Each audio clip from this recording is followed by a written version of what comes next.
Aloha! It's the Comics Kid 2099, and as you can see, I'm dressed up like Magnum PI today.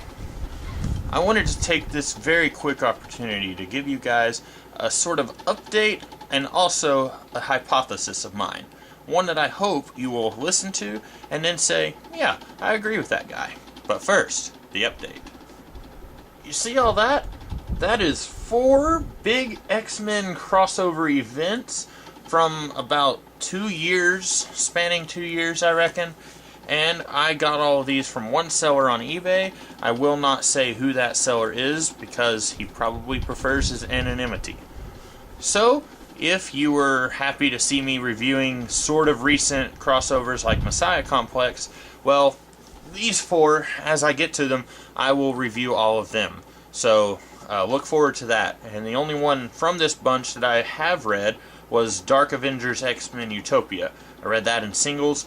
All these others, one of them started happening right as I was getting out of single issues. The rest of them happen later. So, hope you guys enjoy that when the time comes. And now, for my hypothesis. I mentioned in my review of Messiah Complex that I really didn't see any evidence at all that the baby that this whole book was about was anything special other than being the first mutant born in a long time. There was no evidence of any kind that she was a messiah, that she was going to become an evil mass murderer, or that she was going to save the world. I said in that video that I was waiting for the revelation that she wasn't the Messiah, and that she was just a normal mutant who was born after there was a specific period of time where there were no mutants being born.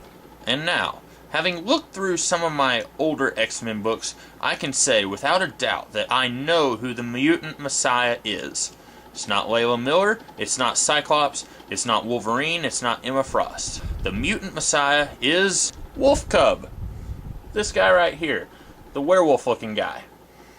Yeah, Wolf Cub was a very minor character in the X-Men books. He was one of the background students. He never really got anything to do until this series right here, Young X-Men, which, when you're reading this, I've already reviewed both volumes of this series. A few years before Young X-Men actually started, there was a story arc in the series Exiles called Unnatural Instincts.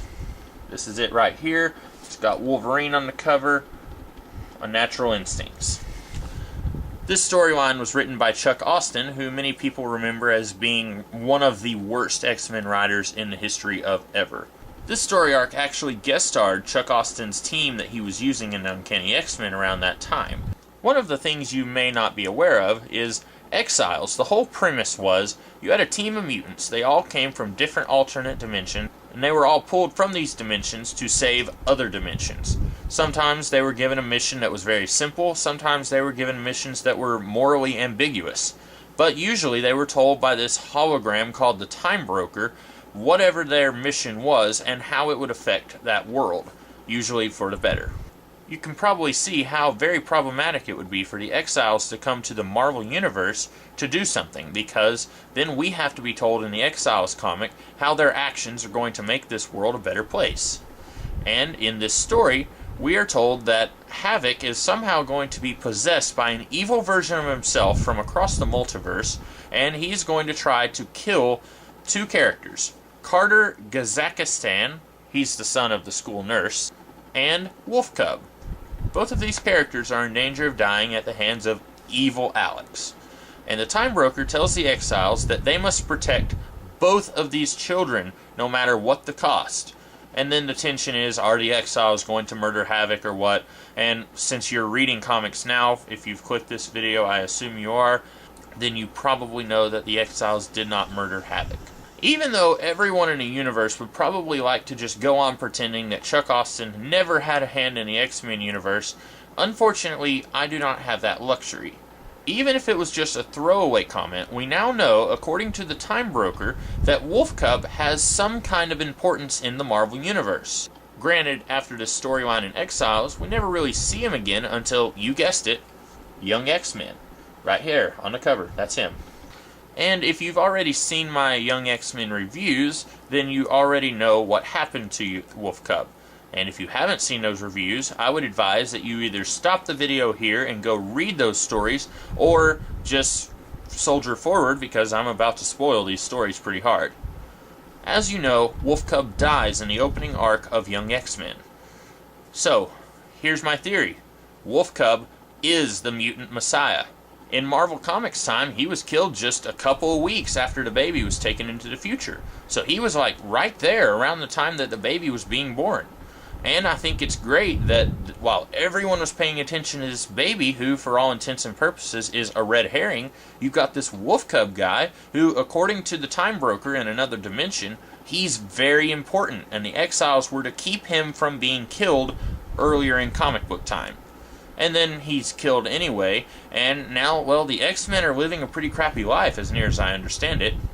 Okay, fair enough, the X-Men are always living a crappy life. But, in my mind, the death of Wolf Cub was huge, and nobody even knew it. I mean, he died, and then everyone just kind of moved on like it didn't really happen, because, let's be honest, it was Wolf Cub. Nobody really cared about him. What do you think of my theory? I don't really have any more evidence to support this theory because, as I told you, I haven't read any of the books that I got on eBay. Necrosha, Second Coming, or Age of X. I'm sure in Second Coming there's some big revelation that she actually is the Messiah or that she does something Messiah-ish, but as far as I'm concerned, she's a fake, a phony. Do not follow this false Messiah. Know that your Messiah was killed at the hands of Donald Pierce.